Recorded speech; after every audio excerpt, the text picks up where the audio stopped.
Hello student, welcome back. Student, आज का जो टॉपिक होगा वो क्लास 9th स्टैंडर्ड के लिए इम्पोर्टेंट होगा एंड 11th स्टैंडर्ड के लिए फॉर नीट एंड एम्स के लिए। ठीक है, तो स्टूडेंट इसके पहले हमने आपको कोर डेटा के बारे में बताना स्टार्ट कर दिया था और इसमें बहुत सारे ऐसे हम फाइलम को पढ़ चुके हैं। आज इसका जो लास्ट फाइलम हम डिस्कस करने वाले हैं दैट इज़ फाइलम आर्थ्रोपोडा के बारे में। फाइलम आर्थ्रोपोडा के बारे में बात करेंगे। इसके बारे में फाइलम आर्थ्रोपोडा, तो ये हमारा 9th के लिए इम्पोर्टेंट है एंड 11th के लिए इम्पोर्टेंट है एंड नीट के लिए एंड एम्स के लिए। ठीक है, तो स्टूडेंट ये सारे एग्ज़ाम्स के लिए हमारे लिए ये बहुत ही इम्पोर्टेंट वीडियो है, बहुत ही इंटरेस्टिंग वीडियो है। और स्टूडेंट इसके पहले हमने बहुत सारे एनिलिडा को, सेलेंटेटा को, पोरीफेरा को डिस्कस कर लिया है। अगर आप उस वीडियो को नहीं देखें तो प्लेलिस्ट में जा कर के 9th और 11th प्लेलिस्ट में जा कर के वहाँ से आप उसको अटेंड कर सकते हैं। तो स्टूडेंट चलते हैं, हम इस टॉपिक को पढ़ते हैं। देखिए, आर्थ्रोपोडा में जितने भी आने वाले जीव होते हैं इनकी जो बॉडी होती है, कहने का मतलब इनका जो बॉडी ऑर्गेनाइजेशन होता है, जो इनके शरीर की संरचना होती है वो क्या होती है, सिमेट्रिकल होती है। क्या होती है? सिमेट्रिकल होती है। कहने का मतलब सममित होती है। क्या होती है? सममित होती है। ठीक है, कहने का मतलब इनको हम किसी एक इक्वल हाउस में डिवाइड नहीं कर सकते हैं। ठीक है, इनको हम डिवाइड नहीं कर सकते हैं। अब देखिए यहाँ पर क्या होता है कि सिमेट्रिकल होने की वजह से इनकी बॉडी ऑर्गेनाइजेशन जो होती है वो क्या होते हैं, हम सिमेट्रिकल होती है। एंड देन यहाँ पर इनका जो हैबिटेट होता है, इनका जो वास स्थान होता है, ये रहते कहाँ पर हैं, तो ये एक्वेटिक होते हैं। क्या होते हैं? ये एक्वेटिक होते हैं, मीन्स ये जलीय होंगे, जल में भी पाए जाते हैं। एंड देन टेरेस्ट्रियल, टेरेस्ट्रियल मतलब ये स्थलीय होते हैं। क्या होते हैं? स्थलीय। ये ज़मीन पर भी रहते हैं और पानी में भी रहते हैं। तो इसमें जितने भी आने वाले ऑर्गेनिज्म होंगे, अभी हम एग्जांपल से समझेंगे कौन कौन से ऑर्गेनिज्म इसमें आ सकते हैं। तो इनका हैबिटेट एक्वेटिक होता है, टेरेस्ट्रियल होता है। एंड देन इनके अंदर जो इम्ब्रोनिक लेयर होती है, क्या होती है? इम्ब्रोनिक लेयर जो होती है, इम्ब्रोनिक परत जो होती है, इनके पास डिप्लोब्लास्टिक हो सकती हैं। डिप्लोब्लास्टिक क्या हो सकती हैं? डिप्लोब्लास्टिक हो सकती हैं। एंड क्या हो सकती हैं? ट्रिप्लोब्लास्टिक। क्या हो सकती हैं भाई? ट्रिप्लो, TRI, ट्रिप्लोब्लास्टिक, ब्लास्टिक, ट्रिप्लोब्लास्टिक हो सकती हैं। यहाँ पे रहेगा ट्रिप्लोब्लास्टिक। ठीक है, तो इसमें आने वाले जितने भी ऑर्गेनिज्म होंगे उनके पास जो लेयर होती है वो डिप्लोब्लास्टिक होगी एंड ट्रिप्लोब्लास्टिक होती है। इस तरीके से इनके अंदर लेयर होती है।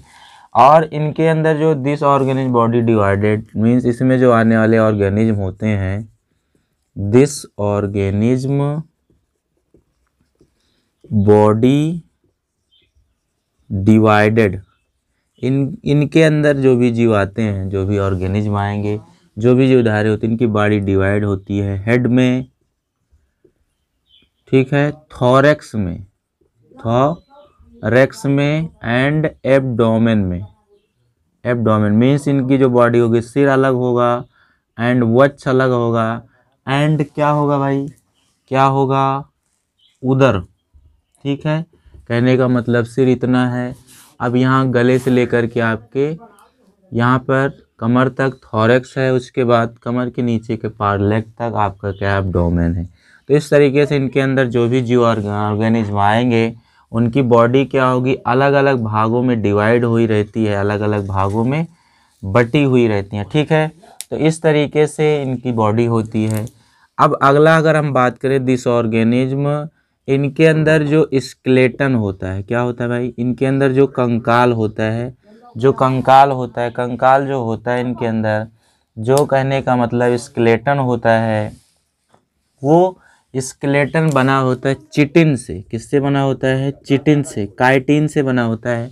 जैसे कि हम जानते हैं कवक की जो कोशिका भित्ति भी चिटिन से काइटिन से बनी होती है, बट यहाँ पर ऐसा नहीं, कोई नेमिंग है यहाँ पर इसका चिटिन। तो इनके अंदर का जो स्केलेटन होता है वो चिटिन से बना होता है। और ये चिटिन जो होता है, अब ये किससे बना होता है भाई, चिटिन किससे बना होता है, सबको पता है, चिटिन प्रिपेयर्ड हुआ रहता है, चिटिन फॉर प्रिपेयर्ड किससे, एन एसिटाइल ग्लूकोज एमाइन, ठीक है। तो इसमें जितने भी आने वाले ऑर्गेनिज्म होंगे इनका जो कंकाल होगा वो चिटिन से बना होता है। और चिटिन किससे बना होता है, एन एसिटाइल ग्लूकोज एमाइन, जो कि आपके लिए नीट के लिए इम्पॉर्टेंट होगा ये क्वेश्चन, ठीक है, आपके 11th स्टैंडर्ड के लिए, 9th स्टैंडर्ड के लिए, तो ये आपको पता होना चाहिए। अब देखिए ये क्या करते हैं, जो रनिंग करते हैं, इसमें जो भी ऑर्गेनिज्म आते हैं, रन उड़ते हैं, ठीक है, रनिंग करते हैं, दौड़ते हैं या फ्लाइंग करते हैं, उड़ते हैं, तो इनके पास क्या होता है, कौन सा ऐसा माध्यम होता है, कहने का मतलब अपने आप को बैलेंस किए रहते हैं। ऐसे आप देखते होंगे एनवायरनमेंट में क्या करते हैं, अपने आप को, पक्षियाँ जो होती हैं बहुत सारे, ऐसे अपने आप को बैलेंस किए रहते हैं। तो इनके पास बैलेंस करने के लिए क्या प्रेजेंट होता है, स्टेटोसाइट प्रेजेंट होता है भाई, स्टेटोसाइट्स प्रेजेंट होता है। इसी स्टेटोसाइट्स की मदद से ये अपने आप को एयर में, हवा में रोके रहते हैं, बैलेंस किए रहते हैं, ठीक है। तो आपको ये पता होना चाहिए, बहुत अच्छी जानकारी आपके लिए, कि जो भी ऑर्गेनिज्म हवा में रुके रहते हैं, जैसे पक्षियाँ, बर्ड हैं, ये अपने आप को हवा में रोके रहते हैं, तो इनके पास बैलेंस करने के लिए एक माध्यम होता है स्टेटोसाइट, बहुत इंपॉर्टेंट है, आपका ये पता होना चाहिए, ठीक है।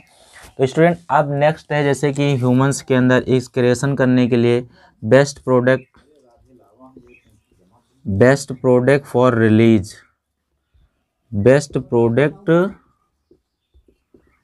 रिलीज, जैसे कि ह्यूमंस के अंदर एनस होता है खराब पदार्थों को बाहर निकालने के लिए, वैसे इनके पास क्या होता है भाई,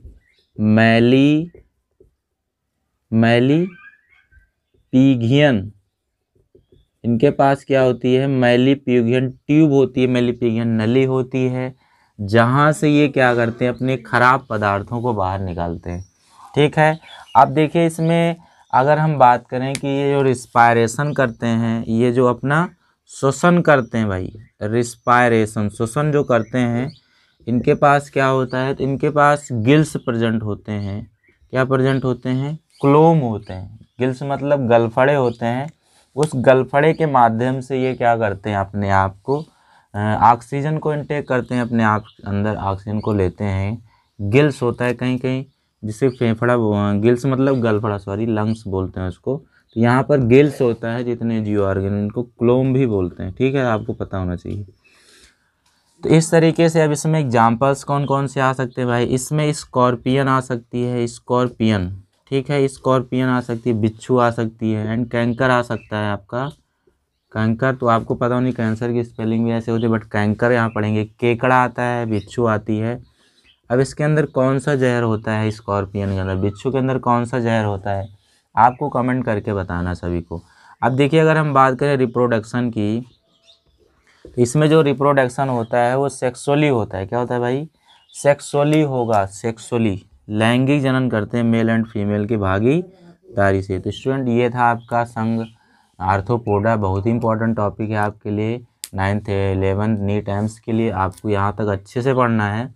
एनी भी अगर आपको इसमें कोई प्रॉब्लम है, कोई क्यूरी है, तो आप कमेंट कर सकते हैं। And student I do not get to like share and subscribe, thank you.